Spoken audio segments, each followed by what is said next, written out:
The debate between Steve Keen and Paul Krugman was about the role of banks in the creation of money and the causes of financial crises.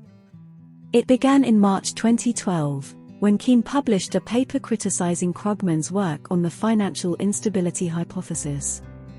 Krugman responded to Keen's paper, and the two economists continued to debate the issue in their blogs and in the pages of the New York Times. The debate centered around two key points. 1. Who creates money? Keen argued that banks are the primary creators of money, while Krugman argued that the Federal Reserve is the primary creator of money.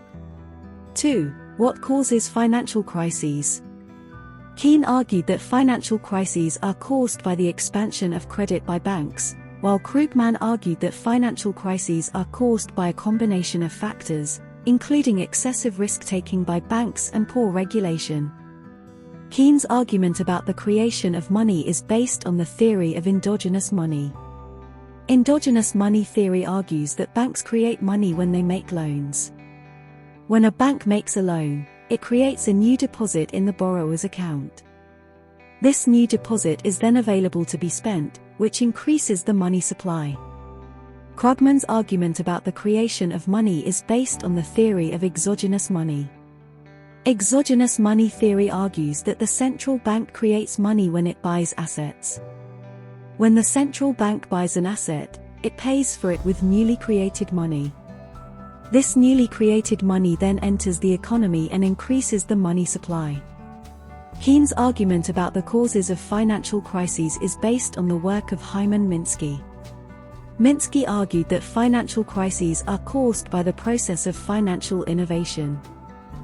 Financial innovation is the development of new financial products and services. Minsky argued that financial innovation leads to periods of financial instability, as banks become more willing to lend to borrowers with poor credit ratings. This lending eventually leads to a financial crisis, as banks are unable to repay their loans. Krugman's argument about the causes of financial crises is more complex. He argues that financial crises are caused by a combination of factors, including excessive risk-taking by banks, poor regulation, and asset bubbles. Krugman argues that banks are more likely to take on excessive risk when they are not properly regulated. He also argues that asset bubbles can lead to financial crises, as they can lead to a sudden collapse in asset prices. The debate between Keen and Krugman is still ongoing, and there is no clear consensus among economists about who is right.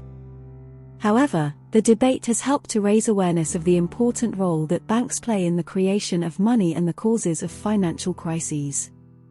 In addition to the two key points mentioned above, the debate also touched on a number of other issues, such as the role of central banks in preventing financial crises, the limits of monetary policy, and the need for financial reform. The debate was long and complex, but it was ultimately a valuable discussion about some of the most important issues facing the global economy.